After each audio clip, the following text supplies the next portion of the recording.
अपने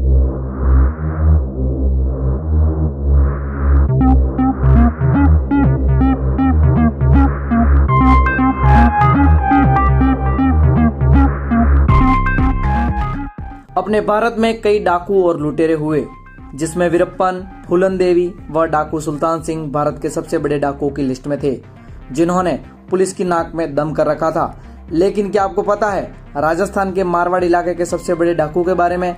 नहीं तो चलिए हम आपको बताते हैं। मारवाड़ के ये दोनों डाकू भाई थे, जिनका नाम था काना और वेला, जो वीरप्पन से कम नहीं थे। इनका जन्म राजस्थान के जालोर जिले के बिनमाल शहर में हुआ था, जो रावणा राजपूत जाति के थे। इनके माता पिता खेती बाड़ी का काम करते थे, जिनके साथ काना और वेला भी बचपन में माँ बाप का हाथ बटाया करते थे। लेकिन इनके परिवार की हालत बहुत ही दयनीय थी। इस कारण वेला बचपन से ही छोटी मोटी चोरियां करता रहता था। वेला के साथ साथ काना भी चोरियों को अंजाम देने लगा। ये सिलसिला सालों तक चलता रहा, जिसमें कभी काना और वेला को पुलिस पकड़ के भी ले जाती थी और फिर छूट भी जाते थे। इस कारण उन्होंने लूटपाट करना अपना पेशा बना लिया था। कहीं भी चोरी होती सबसे पहले काना और वेला का ही नाम आता था, जिस कारण पुलिस उन्हें पकड़कर जेल में डाल देती थी। इस कारण मारवाड़ के कई गांवों के ठाकुरों के साथ उनकी जान पहचान हो चुकी थी। जो काम कोई भी नहीं कर पाता था, वो काम काना और वेला कर देते थे, जिस कारण वे कई गांवों के ठाकुरों के चहेते बन चुके थे। एक बार काना और वेला एक बड़ी चोरी में पकड़े गए थे, जिसे काना और वेला ने अंजाम दिया ही नहीं था। इस चोरी में उन्हें आजीवन कारावास की सजा सुनाई गई थी, जिस कारण वो आक्रोश में आ गए और जेल में ही उन्होंने डाकू बनने की योजना बना डाली, जहां से काना और वेला फरार हो गए और एक जान पहचान वाले ठाकुर से उन्होंने 2 बंदूकें और गोलियां ली।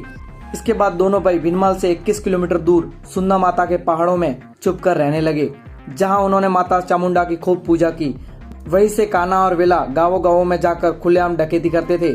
वही काना और वेला का एक असूल था, जिसकी आज भी लोग सराहना करते हैं कि काना और वेला गरीब के घर को कभी नहीं लूटते थे। वे बड़े व्यापारी और धनवान परिवार को ही लूटते थे। ये वक्त 1965 के बीच का था। उस वक्त मारवाड़ के हर गांव में काना और वेला के नाम की दहशत थी। कई बड़े बड़े व्यापारियों ने अपने व्यापार को बंद कर दिया था।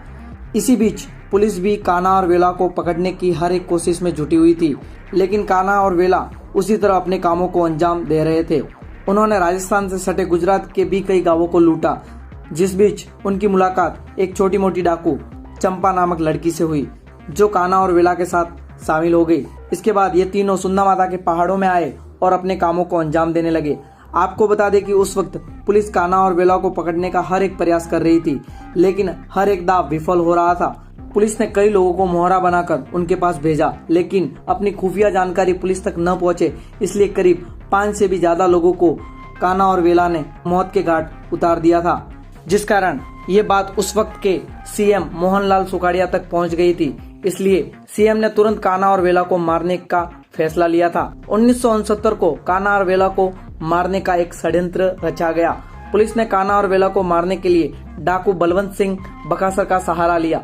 उस वक्त डाकू बलवंत सिंह का पाकिस्तान के कई गांवों में दबदबा था, इसलिए इंडियन आर्मी भी बॉर्डर के अनजान रास्तों के लिए डाकू बलवंत सिंह से ही सहायता लिया करती थी। डाकू बलवंत सिंह ने काना और वेला को एक संदेश भेजा, जहां उन्हें कहा गया कि हम और आप पूरे पाकिस्तान को लूटकर पाकिस्तान को गुलाम बना सकते हैं। जिस संदेश को सुनकर काना और वेला ने बाड़मेर के बकासर जाने की तैयारी की, लेकिन उनकी साथी चंपा ने कहा कि ये एक षड्यंत्र हो सकता है। वही सुन्ना माता मंदिर के एक साधु ने भी उन्हें ये पहाड़ छोड़ने को मना किया था, जिसका भी चंपा ने जिक्र किया। लेकिन काना और वेला ने चंपा से कहा कि एक डाकू कैसे षड्यंत्र रच सकता है और वो हमें हानि क्यों पहुंचाएगा।